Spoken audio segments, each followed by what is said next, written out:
इस कार्यक्रम के प्रायोजक हैं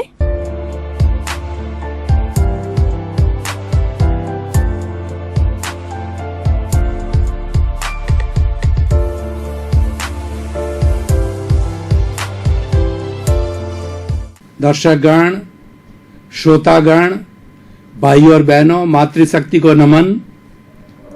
चैनल 24+ न्यूज के मनमोहक, शिक्षाप्रद, खास, विशेष, जो कि जीवन को एक नई दिशा देने वाला और हमारी युवा पीढ़ी में संस्कार भरने वाला कार्यक्रम पुनरुत्थान में आप सभी का हार्दिक स्वागत है, अभिनंदन है, सत्कार है।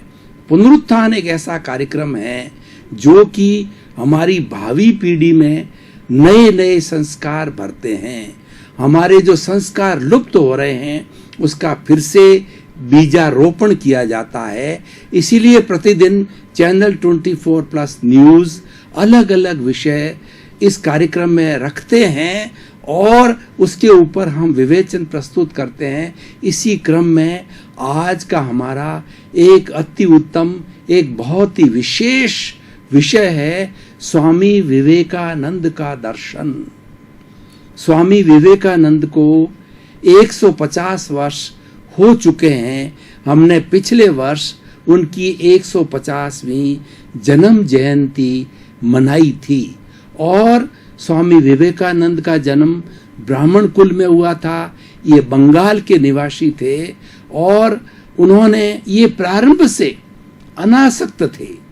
वो पूर्व जन्म से एक दिव्य मूर्ति के रूप में यहाँ पर प्रकट हुए थे और उनमें ऐसा कहा जाता है कि होनहार बिरवान के और होत चीकने पात। बचपन से ही उनके अंदर ऐसी क्वालिटीज, ऐसे गुण नजर आ रहे थे कि ये विश्व की एक महान विभूति बनेगा। उनका आभा मंडल, उनका चेहरा, उनकी भव्य भाषा इतनी आकर्षक और मोहक थी बचपन से कि देखने वाला धन्य हो जाता। भाई और बहनों, दर्शकगण, श्रोतागण, जो महापुरुष होते हैं उनका बचपन से ही जो है वह रिएक्शन चालू हो जाता है। बचपन से ही उनके गुणों की प्रस्तुति प्रारंभ हो जाती है। कुछ वो नया देने लग जाते हैं। वो ऐसा ज्ञान देते हैं जो कि प्रज्ञा से जुड़ा हुआ है, जो कि अंतर आत्मा से जुड़ा हुआ ज्ञान है। यानी वो बहुत कुछ आगे की सोच करके बात करते हैं। तो वैसे ही स्वामी विवेकानंद थे। इनका बचपन का नाम नरेंद्र था और जब थोड़ी समझ आई, युवा हुए, उस वक्त में उन्होंने जो अपना गुरु की तलाश करना चालू की। बहुत सी जगह घूमे, काशी गए, मथुरा गए, कई मठों में गए, लेकिन जैसा वो गुरु चाहते थे वैसा गुरु उनको नहीं मिला। तो एक बार उनकी भेंट रामकृष्ण जी से हो गई। तो रामकृष्ण जो है इतने सरल और इतना देवता पुरुष रूप में थे। उनकी प्रकृति, वो और उनकी पत्नी दोनों ही बहुत ही ब्रह्मचारी रूप में, सरल रूप के अंदर वो जीवन यापन करते थे। तो स्वामी विवेकानंद को, नरेंद्र को ये लगा उनके संपर्क में आने के बाद में, ये मेरे साक्षात गुरु है। और उन्होंने उनको गुरु और गुरुणी के रूप में स्वामी रामकृष्ण परमहंस को उन्होंने जो है स्थापित किया और उनके शिष्य बने। एक बार की घटना आती है भाई और बहनों, दर्शकगण, श्रोतागण, कि बंगाल के अंदर दुर्गा की बहुत मान्यता है। तो स्वामी रामकृष्ण परमहंस ने नरेंद्र को कहा कि नरेंद्र, तुम दुर्गा के मंदिर में जाकर के देवी से मांगो कि मैं धनाढ्य हो जाऊं, मैं करोड़पति हो जाऊं, अरबपति हो जाऊं, और वैसी तुम कामना जाकर के उनसे करो। तो नरेंद्र देवी के सामने गए, लेकिन वह विलासतापूर्ण जीवन नहीं जीना चाहते थे। एक संत का जीवन जीना चाहते थे, देश का उद्धार करना चाहते थे, देश को एक मार्ग दिखाना चाहते थे, देश को एक दिशा निर्देश देना चाहते थे। तो जब वो देवी के सामने उपस्थित हुए तो क्या उनको एक एनलाइटनमेंट हुआ, उनको एक दिव्य दृष्टि मिली, और जो बातें उनके गुरु ने कही वो भूल गए, और देवी की उस दिव्य दृष्टि के सामने उन्होंने कहा, हे देवी माँ, मुझे एनलाइटनमेंट दो, मुझे अंतर ज्ञान दो, मुझे ज्ञान का चक्षु दो, मेरा तीसरा नेत्र खोल दो। दो चक्षु तो हमारे चर्म चक्षु है, लेकिन भीतर का जो चक्षु होता है, तीसरा नेत्र, थर्ड आई होता है, वो ज्ञान का चक्षु होता है, वो संभाव का चक्षु होता है, वह प्रज्ञा का चक्षु होता है, वह स्थित प्रज्ञ का चक्षु होता है। और देवी ने कहा तथास्तु। उसके बाद के अंदर उनका विकास होता गया, और उनका जो है उनको दीक्षित किया गया, और वो विवेकानंद के रूप में, स्वामी विवेकानंद के रूप में प्रख्यात हुए। स्वामी विवेकानंद की कुल आयु बहुत कम थी, वो 36 वर्ष ही जिए थे, लेकिन 36 वर्ष में उन्होंने 360 वर्षों का ज्ञान हिंदुस्तान को दिया। वो आज ज्ञान भी उत्तम ज्ञान के रूप में हमारे स्क्रिप्चर्स, हमारे धार्मिक ग्रंथों में स्वामी विवेकानंद के दर्शन के रूप में आज भी वो पूजनीय है, ग्रहणीय है। लोग उसका स्वाध्याय करते हैं, मंथन करते हैं, उसके ऊपर शोध करते हैं, और कई नया नया ज्ञान उसमें से निकलता है। उनके जीवन की एक प्रसिद्ध घटना भाई और बहनों, दर्शकगण, श्रोतागण, बताना चाहता हूं कि 1894 के अंदर अमेरिका के अंदर चिकागो का एक विश्वव्यापी धार्मिक सम्मेलन था। एक पूरा विश्वव्यापी धार्मिक सम्मेलन के अंदर भारत का प्रतिनिधित्व करने के लिए स्वामी विवेकानंद गए, पगड़ी पहन करके, धोती कुर्ता पहन करके, भगवी ड्रेस के अंदर वह एक साधु के रूप में वहां उपस्थित हुए।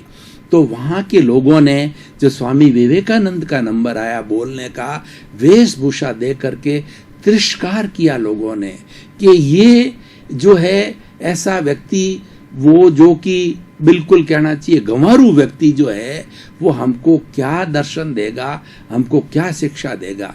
स्वामी विवेकानंद हिंदी, संस्कृत, अंग्रेजी के प्रकांड पंडित थे, और उन्होंने वेदों का अध्ययन किया, उन्होंने गीता का अध्ययन किया, और उसके बाद में अपने दर्शन की स्थापना की, वेदांत को पढ़ा।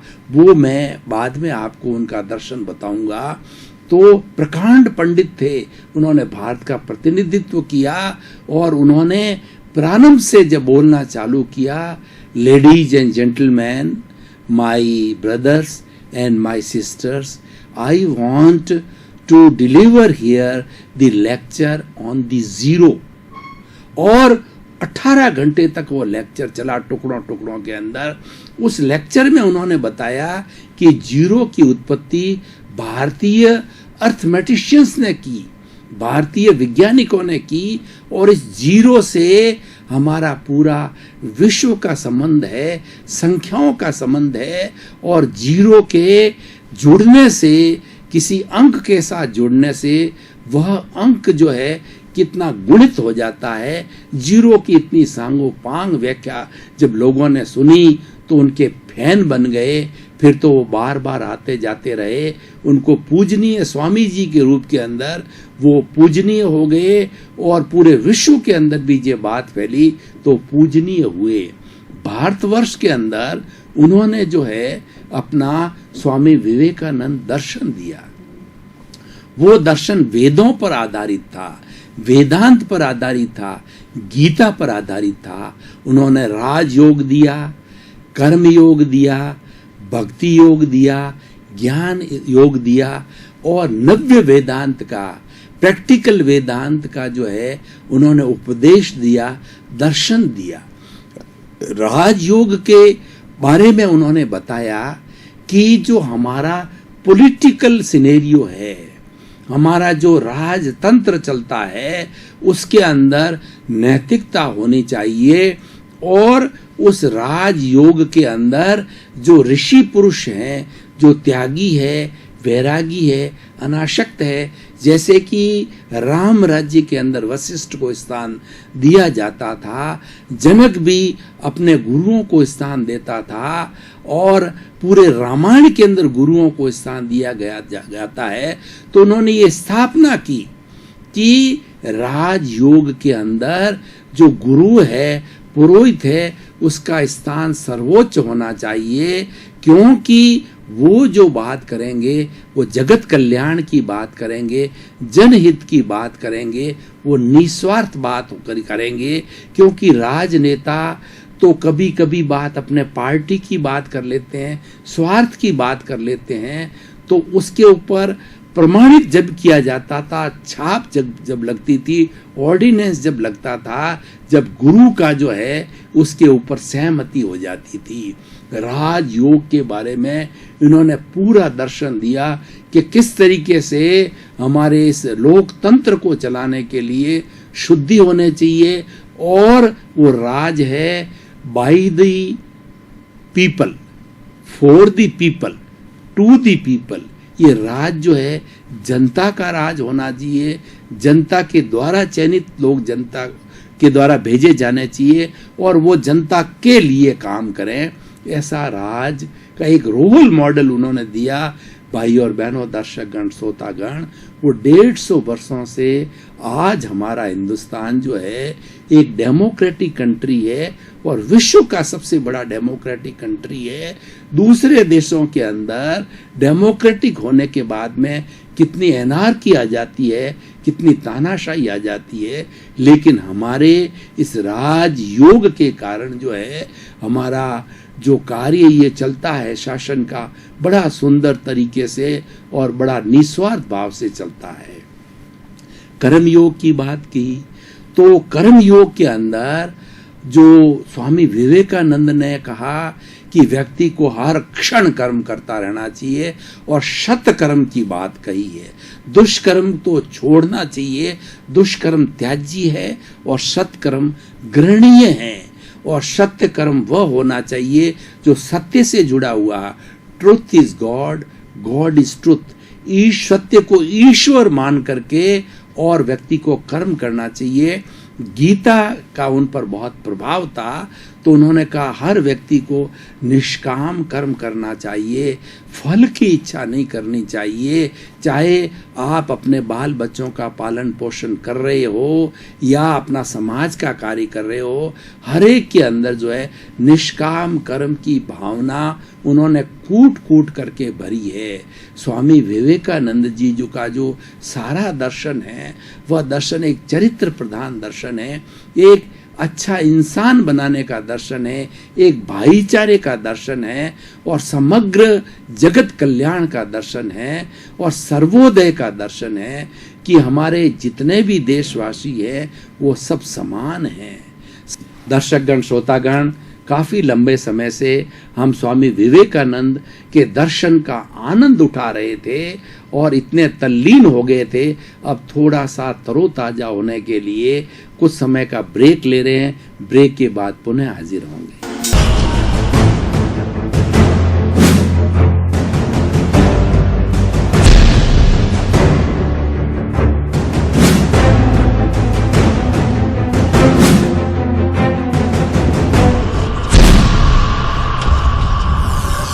का ब्रेक लिया। अब हम मेंटल रूप से और बॉडी के रूप से एकदम तरोताजा महसूस कर रहे हैं। पुनः इसी विषय के ऊपर हम और प्रस्तुति के लिए हाजिर हो रहे हैं।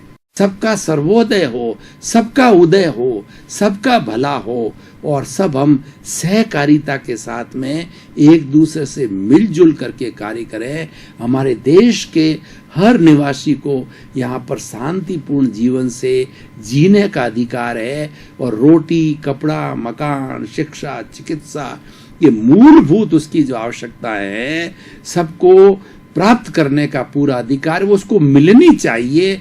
और सरकार की भी ड्यूटी है कि वो शुद्ध हवा दे, शुद्ध पानी दे, और बोलने की स्वतंत्रता दे, धार्मिक स्वतंत्रता दे, जो कि आज हमारे संविधान पर जो आधारित है, जो अंबेडकर जी ने अध्यक्षता में जो संविधान बना, उसमें स्वामी विवेकानंद के दर्शन का बहुत हवाला है। उसको आधार बना करके ये दर्शन बनाया गया। वो कर्म में, पुरुषार्थ में, जो हमारी भारतीय संस्कृति का तो पुरुषार्थ चतुष्टय है, अर्थ, काम, धर्म और मोक्ष, इसके पूरा परिपालन के लिए इस स्वामी विवेकानंद के दर्शन में स्थान दिया गया है। और धर्म के लिए, शुद्ध अंतःकरण के लिए, क्योंकि ऐसा बताया जाता है कि जो धर्म है वो शुद्ध चित्त में धम्मो शुद्धस्य चिट्ठई, यानी धर्म जो है वो शुद्ध चित्त के अंदर ठहरता है। ऐसा स्वामी विवेकानंद कहा करते थे। विवेकानंद जी ने एक बहुत बड़ी बात कही कि जग माही ऐसो रहो जो अंबुज सरमाही, रहे नीर के आसरे पर जल छुवत नाही, remain in the world as a lotus remain in the world mud. उन्होंने कहा अनासक्त भाव से जो विधेय रूप के अंदर आप जीवन यापन करो कि जिस तरीके से कमलवत रहो। कमल ये सोचता है कि मैं तो कीचड़ से ऊपर उठा हुआ हूं, और कीचड़ ये सोचता है कि डंठल मेरे साथ, कमल मेरे साथ है। आप परिवार के साथ रहो, समाज के साथ रहो, और कोई भी प्रवृत्ति, कर्म, योग करो, लेकिन आपका संबंध जो है ईश्वर से जुड़ा होना चाहिए। आपको भक्ति मार्ग की उन्होंने प्रेरणा दी है कि जो कुछ करो ईश्वर को समर्पित होके करो, कि तेरा तुझको अर्पण है, मैं जो कुछ कर रहा हूं ये आपके चरणों में समर्पित है। मैं तो निमित्त मात्र हूं, कर्ता आप है, और आपको समर्पित होकर के कर रहा हूं। अच्छाई बुराई है सब आपकी है, और मेरे सब दोषों को माफ करें। अगर मेरे कार्य में गलती हुई है क्षमा करें, क्योंकि आपको समर्पित होकर कर रहा हूं। मुझे शक्ति दो, जागृति दो अच्छा करने की। ईश्वर से प्रार्थना करो। भक्ति मार्ग में उन्होंने बताया कि तुम एक भोले बच्चे की तरह, बच्चा होता है किस तरीके से वो माँ को समर्पित हो जाता है, माँ को सर्वस्व मानता है और माँ के द्वारा गाइडेड होता है। इसी तरीके से तुम ईश्वर की शरण के अंदर चले जाओ। हे प्रभु, मैं जो है ईश्वरम शरणम गच्छामि, कि हे प्रभु मैं आपकी शरण में आ गया हूँ, अब रक्षा करना आपका कर्तव्य है। उन्होंने उसके बाद के अंदर ज्ञान योग दिया।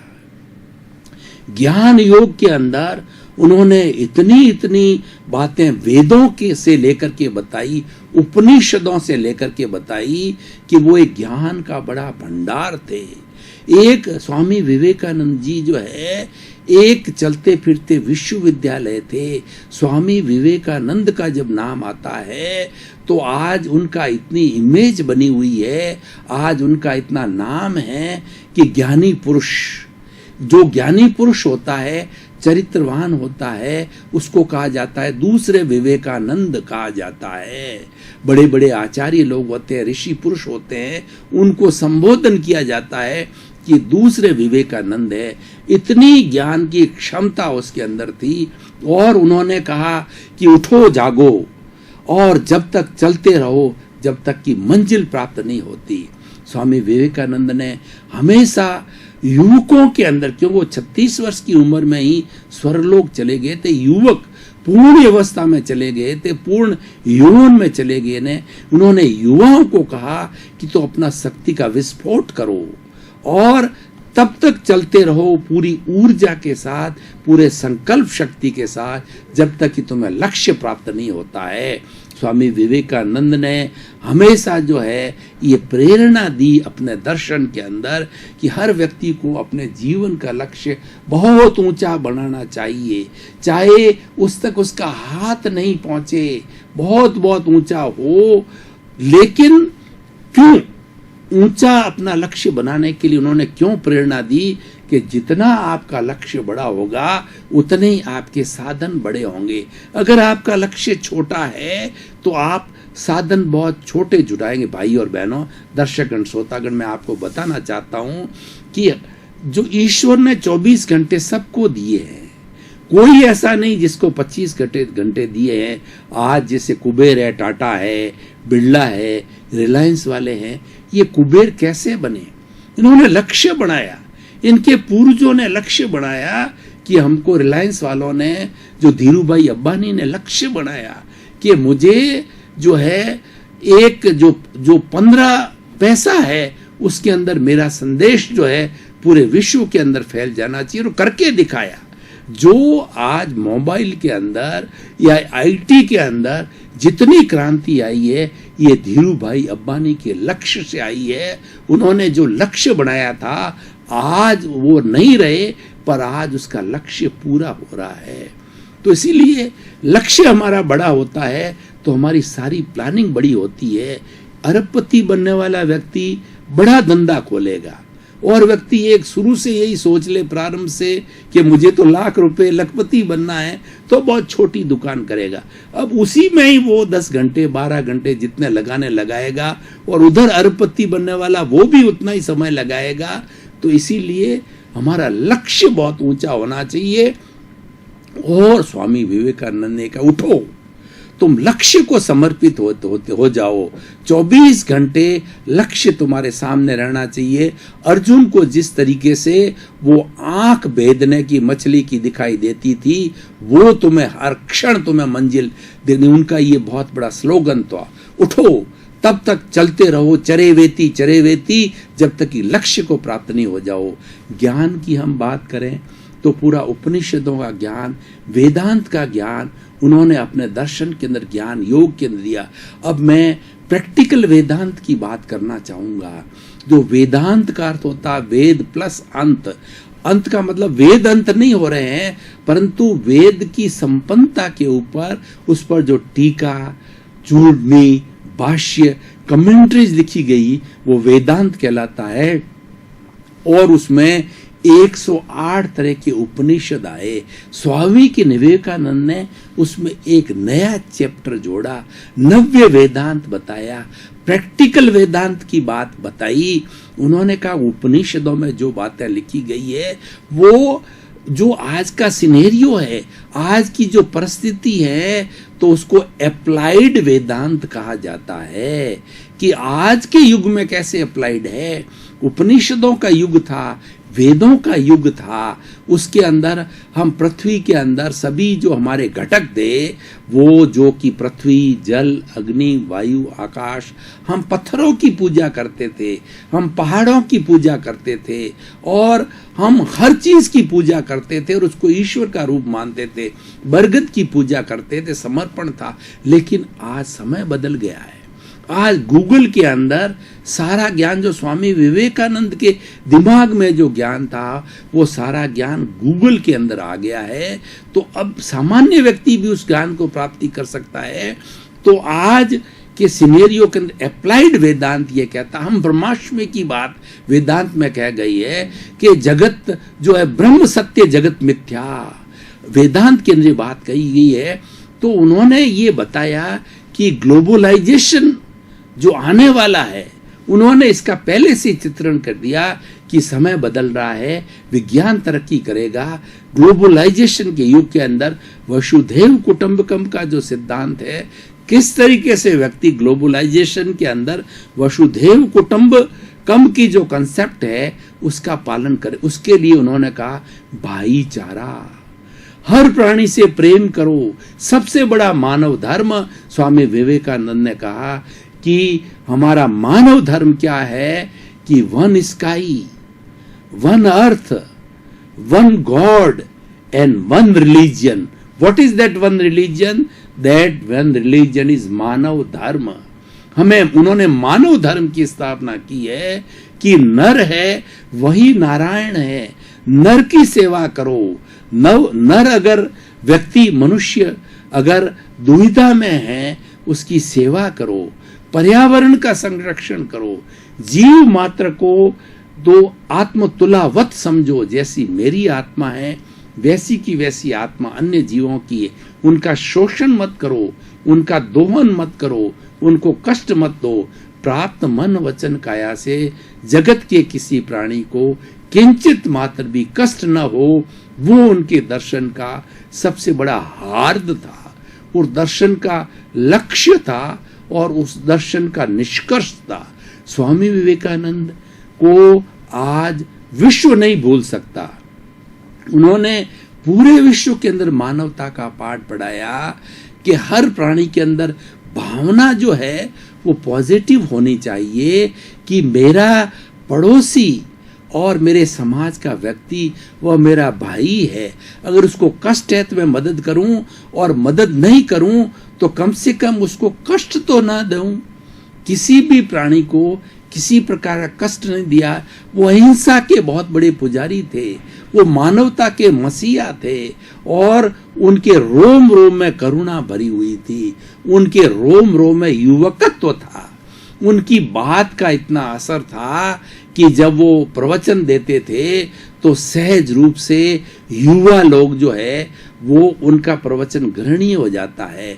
स्वामी विवेकानंद हमारे यहाँ खेतड़ी के जो अजीत सिंह जी महाराजा थे उनके यहाँ आए हुए हैं, और जब शिकागो जा रहे थे उनके यहाँ कई दिन रुके, और उनको जो है अपने गार्जियन रूप में अजीत सिंह जी को मानते थे, और यहीं से वो शिकागो के लिए गए। तो स्वामी विवेकानंद का हमारे राजस्थान से भी बहुत बड़ा संबंध है। खेतड़ी कॉपर प्रोजेक्ट है, उसके अंदर कई दिनों तक वो रहे और वहाँ पर उन्होंने अपना जीवन बिताया। तो हमारी राजस्थान की संस्कृति का प्रभाव भी स्वामी विवेकानंद पर था। स्वामी विवेकानंद सच्चे रूप में भारतीय थे, और भारतीय होने का वो बड़ा गौरव महसूस क्या करते थे। पूरे दर्शन में उन्होंने बताया कि आप स्वीकार करो, आप गर्व करो, आप गौरव करो कि मैं एक भारतीय हूँ। मैंने भाई और बहनों, दर्शकगण, श्रोतागण, आपका बहुत बहुत धन्यवाद। आपके प्रति कृतज्ञता, मैं किन शब्दों के अंदर आपकी कृतज्ञता व्यापक करूं कि चैनल 24 न्यूज़ प्लस के प्रति भी कृतज्ञता कि उन्होंने कैसे कैसे सुंदर विषय हमको दिए हैं। उन सुंदर विषयों को हम सुन करके अपना जीवन धन्य मान रहे हैं। इससे सत्संग हो रही है, संस्कार मिल रहे हैं, जीवन को एक नई दिशा मिल रही है। हम भटक गए हैं, पुनः रास्ते पर आ रहे हैं। जगत का कल्याण हो। सर्वे भवन्तु सुखिनः, सर्वे भवन्तु निरामया। आपका कल्याण हो, आपका जीवन आनंदमय हो, सुखमय हो, कल्याणमय हो, पूरा परिवार आनंदित हो। आपके प्रति मंगल भावना, शुभकामना। इस कार्यक्रम के प्रायोजक हैं